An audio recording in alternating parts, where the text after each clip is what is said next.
Welcome to episode 538 of the Barcelona podcast, brought to you by the Blue Wire Podcast Network. I'm Dan Hilton, and if you thought the pressure was already ramping up earlier this week with the two losses, the 1-1 draw with Valencia won't be stopping that anytime soon. 11 goals allowed in their first 13 games, 10 wins and 3 draws. Since then, 10 games, 14 goals allowed, and 4 wins, 2 draws, and 4 losses. This is the worst stretch of Xavi's time in charge, not necessarily even in results, but just the product we're seeing on the field. And his is a name I'll be saying quite a bit in these 5 headlines. Before that, though, just a reminder to subscribe to the channel, give a good rating on the podcast apps, join the Patreon if you want to listen and don't want to hear the ads, or hit the merch store at tbpod.link/store down in the show notes or description below.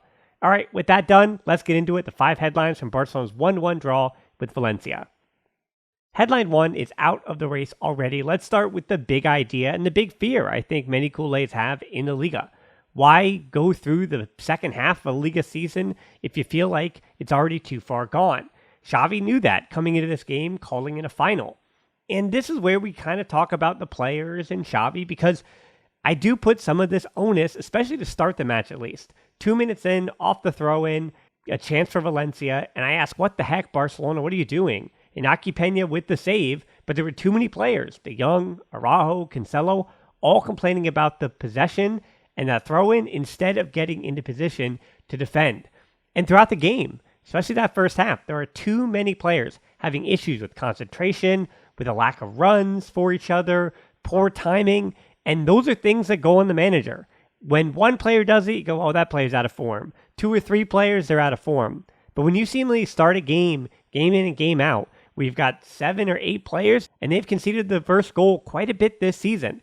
When you have a number of players with those mental lapses, more even than the physical, then you start to ask questions of the manager. And you can feel that pressure too, as much as Xavi is using it as an excuse, and I think there is something about it. I'm going to talk about that in a second, but let's go with the negative before we get into kind of the defense of it. Barcelona is tight. Again, you can see for the first minute, they're playing with pressure. All the players, they're dealing with the pressure. Not that their spots are up for grabs. Not that they're going to be taken out of the starting lineup. I mean, maybe Ferran Torres, sure. But instead that they're trying to play through the pressure for the manager. So don't get this twisted. They're still very much playing for Xavi. They're afraid that if they don't give the results that are needed for him to keep his job, then the legend of Barcelona in Xavi is going to be sent packing. And I think you see that pressure with those players, that tightness. It was a really bad week. Losing to Girona, losing to Royal Antwerp, and now a draw against Valencia. And it's almost no excuse against this Valencia side, unlike Girona, who are top of the table, and Royal Antwerp, where, yes, he started a 17-year-old giving him his debut, and not just about Hector Fort, but clearly a lot of rotation. How many more times will we see Oriol Romeu and Sergio Roberto start at least together this season? Not so sure about that. But Valencia, they had tons of rotation, and they are not a deep team at all, speaking of financial issues. They were without Javi Guerrera and Paulista due to yellow card accumulation. Then there was no Jose Gaya or Andre Almeida due to injury. And I would argue those are 4 of Valencia's top 5 or 6 important players this season. Because big picture-wise, moving over to the standings, Atletico Madrid, fortunately for Barcelona, were worse today than them and Athletic Club. But Barcelona, as of today, are sitting on 35 points, but the other 3 all have a game left to play. That means that Barca will possibly be 9 points behind Girona by Monday and 7 behind Real Madrid. And that is a lot of points to make up. And going down the table, I know I don't have it here, but Athletic Club is just 3 points behind them now for 5th place. And just to set up the defense of Xavi a little bit, for the forwards, it takes too many chances to score. Against Girona, you saw it. XG of over 4. Girona scored 4, Barcelona scored 2, but it was an XG over 4. Valencia was an 0.53 XG, and that happens. Goals are scored. You watch the game. Valencia got their one chance. But Barcelona, 3.40 XG. And I know XG isn't everything because it does not explain the quality of the shots, but you saw today there were some opportunities that we're going to talk about. So when it comes to the forwards, it does feel as mental as physical at times. And the question I'll ask about those saying hashtag Xavi out and those being, we'll say, a bit reactive to this result, and I do agree, feeling like La Liga might be gone. Is it up to Xavi to get those forwards to finish? He set them up with a system that, while having its issues defensively, does create enough chances for his forwards to finish, but they don't. And I think that question is the difference between those who blame Xavi and those who ask more from the players. Of course, the answer is a bit of both. But if you are firmly in the camp that Xavi has to get his players right to finish, and you put the responsibility on him, then after a game like today and a week like this, then you're fed up with Xavi. I'm not ready to say that. Obviously, anyone who listens to me knows that that's not where I'm at with Xavi. But as I said before, if this isn't just the worst form of the season for Barcelona in the last few weeks, but actually who they are this season in the spring, I do wonder if Xavi lasts the summer. But winning La Liga with what he had to work with last year and all the pressure that comes with being the manager of FC Barcelona, few can do that job at all. That's why I tend to go a little easier on the managers. It often feels like they are harder to replace for all the things we don't see and just hear the whispers about more behind the scenes than the on-field stuff that we do with the tactics and whatever, as in the things that really matter. But unfortunately, that has been the thing with Barcelona forever. Xavi isn't the first. Johan Cruyff, Rinus Michels, Lenio Herrera, Ernesto Valverde, winning doesn't save you from the Sharks in Catalonia. Xavi said this was a final, so I would say this is the first of many finals now in the Liga. There's a lot of noise around the club, and maybe I'm even downplaying the thin ice that Xavi may now find himself, especially if against Almeria, bottom of the table and all that. But even in January, coming back from the break, if it does feel like Barcelona are already out of the race come March, this pressure is only going to get a lot worse for Xavi and company. Headline 2, where to play Pedri. Let's actually talk about this game. This is still a bigger idea, though. As listeners know, you know how I value Pedri, not only in Xavi's system, but in any system. And while De Jong had highs and lows, I thought, in the game, in the second half definitely had more highs, I still think it's Pedri that makes everything work. And when things aren't working, he's the first that I look at, and I wonder why. But I saw a problem in today's match. You can't play Pedri too high, or you lose any control of the game, and you take Gundogan out of his most natural position. And it didn't matter if Valencia were playing a medium block, a low block, with 4 or 5, it didn't matter. Pedri couldn't play that high forward because it gave up everything in space on the counterattack. And when he does get high, you almost waste him as he waits for passes between the lines that never come, and then he's running back defending anyway. But if you play him deeper, now we're talking especially in build-up at your own half, you allow the opposition to absorb Barcelona's pressure, and you lose all fluidity between the lines, and now you have no one operating between the lines. So at least in the first half, and definitely against Girona, you watch him floating around in no man's land, and then immediately bypass on the counter because Barca's spacing gets out of whack when they push bodies forward. I did think to start the game, there was a plan that remained throughout the entire 90 minutes.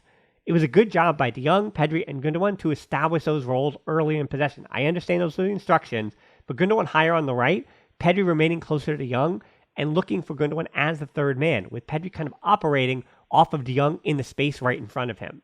And this did lead to some good horizontal switches, which is what you have to do against Valencia, who are going to throw that second man out to the corners of their block, or you say the wings. In the 7th minute, it was a good switch from Pedri. Barca are better when he's playing deeper. You do see that. And I know that it's risky because you feel like he's better when he's playing off the field. But Barcelona as a whole play better when he's deeper, at least in rest defense and keeping their offensive shape. But it does mean that one less player is also coming into the attack from the middle, allowing Valencia to protect the corners of that block with additional numbers, especially when Barca don't usually have many runs in behind and in those half spaces. The positive news was that De Jong, Pedri, Gundogan, they all delivered some long switches in this game that were helpful to trying to spread out Valencia and keep Barcelona in possession. Pedri was definitely feeling himself on the day too with that through ball to Lewandowski, couldn't get out of his feet, and that was a bit of a theme today. Headline 3 is on different pages. Moving to the 13th minute, Lewandowski was actually fouled in the back, and he's also not getting calls. Both things are true. Where that was a foul, yes, but Lewandowski's also been going down rather easily in the last month, I think just trying to create anything and make something happen. He's devoid of confidence. All the forwards are in different ways. Barca continue to be weak in transition, though, and that is just worrying, or maybe a little less worrying than the forwards, but just as worrying. There still seems to be confusion. It's another point where I look at Xavi about. There still seems to be confusion with their high line and their offside trap. This is a much better game from Koundé than the last 3 weeks since he came back from injury, but I thought Araujo hasn't been great this week. I know that he's this untouchable force, of course. We know what he can do. I've said what he can do. I love Araujo. We know physically what he's capable of. But there has been something off about him the last 2 weeks. The broken jaw can't help at all, and for people who've seen or maybe heard something through the years, I've got some issues with my, we'll say, neck up region between my mouth and my nose. And when I'm playing around, and if it's too hot of a day or the air is just a bit thin, I struggle. I struggle to breathe, and I can't hit my full speed. I feel lesser than physically, when things aren't working, we'll say above my neck, if I have a head cold or anything like that, because it gets exasperated with the physical issues that I have with my nose and my mouth. But for Araujo, as I said, the broken jaw, I think that's having an effect. But even that, his initial positioning, the things between the ears, his initial positioning has been an issue to me. And I don't know if he's just overcompensating for not feeling, we'll say, a full lung. He's shutting things down and defending like we know he does. The effort is there. I'm not questioning that.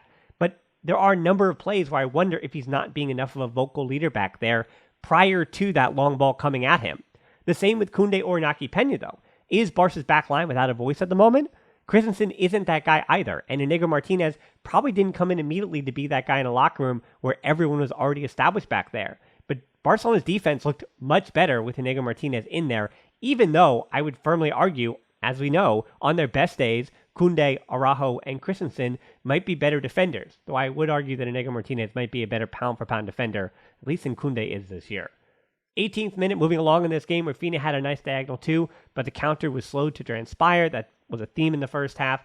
There were some offsides in the middle of the first half as the game got a little tighter. That's where it kind of became tough to watch, those 15, 20 minutes or so. Barcelona playing that high line, and Valencia adjusting to Gundogan playing a bit higher. Rafinha in that first half too, with absolutely no Barca player around him to play off of. Really frustrating on behalf of Rafinha. Everyone was trying to stay near Lewandowski to give him support, and he got a good enough chance when Araujo pushed forward. Gundogan putting a nice ball in for him, just doesn't work. Then Pedri, just a bit high with a shot in the 34th.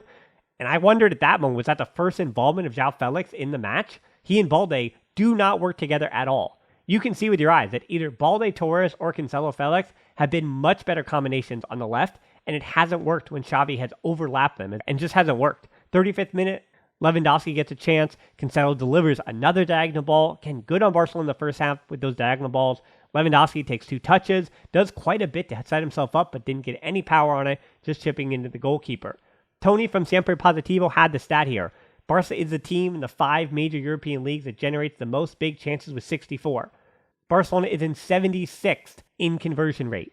And for all the criticism I just gave to Xavi, setting all this up about taking the pressure off his team, again, his ability to get his team to take that breath and finish these chances, maybe it's the only criticism that Xavi deserves in the last month, other than the defensive transition stuff that I also was talking about.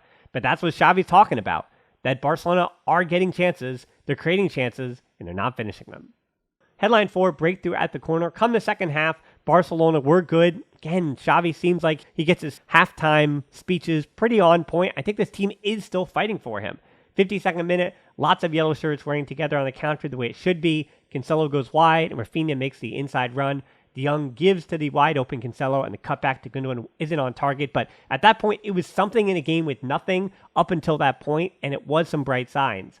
55th minute, it did feel like a bit of foreshadowing, because there the goal comes. João Felix gets the goal. Originally thought it was offside, and I think so did he. But finally, Rafinha gets around the corner of that back line, and De Jong pops it over the top. João Felix there to finish at the back post. Well-worked goal from Barcelona. It was more good from Barca than bad defending from Valencia, because it was great timing from Rafinha, and a perfect ball from De Jong was needed to create the FIFA goal, and it comes. And there was lots of confidence after the goal from Barcelona, which was nice to see. Valencia were looking ready to concede another, and that's when you press together and put the pressure on.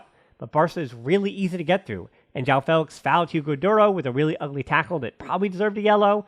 And that press from Barca has really let me down this season. I thought it was way better with Xavi. The numbers say that it was way better with Xavi last year. And without Gabi, I mean, yes, Gabi got hurt a few weeks ago, but Gabi was the only player that generally was healthy for most of this season.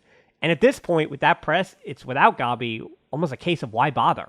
65th minute, things don't really go Barca's way. Gundogan was brought down by Fran Perez. Yellow to red, probably a red, but only a yellow. Then the 67th minute, Araujo over the top to Rafinha again. Good long ball from Araujo, and Rafinha shoots after the ball was definitely out of bounds. Doesn't come to anything, but more chances for Barcelona. They needed a second, but it never came. Because headline 5 is settling again. 1-1, 70th minute, Hugo Guillamon doesn't ever really shoot. That's not in the scouting report, but he had way too much time and space for any La Liga player, regardless of position. And what this midfield from Barcelona gives up, you saw it. Pedri was pressing, and when Pedri presses, Barcelona tend to get out of sorts. It was way too much time and space on the ball for Guillamon as he was surrounded by yellow shirts, but nobody really marking him, but also a ton of players in the area. And Barcelona just aren't that good defensively from game to game. That goal was scored when Barcelona were playing their best in the match. It did come against the run of play. It was also a good finish by Guillamon. Don't want to take anything away, but that ball should have been cleared 3 times before Guillamon put his boot behind it. 72nd minute, Ferran Torres on for João Felix and immediately gets in behind for a shot at Mamardashvili. Then De Jong, yellow card suspension, got the yellow in the 77th minute, suspended for Almeria. He was seeing red, so it's not like he purposely got suspended for Almeria, but if you're going to take one, take it against Almeria. But clearly this is not with him having Almeria in mind for this. He had his boot stepped on and slammed the cleat to the ground because he had to readjust it, so obviously earning the yellow. He will miss Almeria, which at the form that Barcelona is in, I would say that game was more important to get 3 points than whatever's coming up in January. You worry about that later. But De Jong will be missing Almeria on Wednesday. 81st minute, Lamine Yamal on for Gundogan as Valencia made the rest of their changes. So Rafinha basically playing as that high 10, knowing that Valencia were going to be in a low block. So basically occupying the same spot of the field that Gundogan did, and Valencia now switching to a narrow 5-4-1, defending for the draw and wanting the goal from a counter. 82nd minute, Mamardashvili, a 1v1 save against Rafinha on the counter, and Yerrick got the second save at the post, the academy player for Valencia. Rafinha, the credit to him, it's another well-timed run and a terrific through ball from Ferran Torres tucking in. I didn't see anybody mention that Ferran Torres had a ball that should have been an assist, that João Felix did not play in his time on the field, but Rafinha could not finish. He did everything else right. 85th minute, patience from Barcelona, which was good. A curling run from Ferran Torres, and Pedri plays him through, but the ball had too much pace, and Torres couldn't get enough power on it to trouble Mamardashvili. So another save for Valencia. Then the 90th minute, Rafinha puts a free kick right into the hands of the goalkeeper. At the start of the 5 headlines, I mentioned it's been 14 goals allowed in 10 matches after 11 goals allowed in 13. Well, I think even more significantly, Barca had 30 goals in their first 13 games, which is skewed somewhat by the 2 5-0s, but just 13 in 10 games since then. More blocks coming from Valencia because it seems like every team that Barcelona plays is really disciplined and good at blocking shots in a way that Barcelona do not. The late penalty shot that ended with Rafinha's late pass wide, Pepelu bringing down Araujo in the box, but we see it over and over and over. No penalty on the contact like that in stoppage time. Why did no one make that run to the back post? I'll never know. But I think the larger issue for me, again, no chemistry between Cancelo and Lamine Yamal. That has been a huge issue, and I think why neither made that run to the back post. Pretty incredible stat I'll leave you with from Mr. Chip here. Barcelona has gone 17 consecutive games without winning more than 1 goal. That's since the 5-0 against Antwerp, which is now more than 3 months ago, for just a second time. 17 consecutive games without scoring more than 1 goal. Second time in the entire history, 124 years of the club. Between October of 1962 and February of 1963, in that period where Barcelona were just coming off being really good and were not so good, at that time it reached 18. A record that Barcelona could hit if they wind up not putting Almeria to the sword by more than 1 goal. Which at this point, I don't care about that. Get the record. Just beat Almeria. Goodness gracious. There is no podcast coming in the next few days. Instead, it will be Wednesday. I'll be with you for the 5 headlines, but I do plan on having one more podcast after that before I get my little break in those few days there.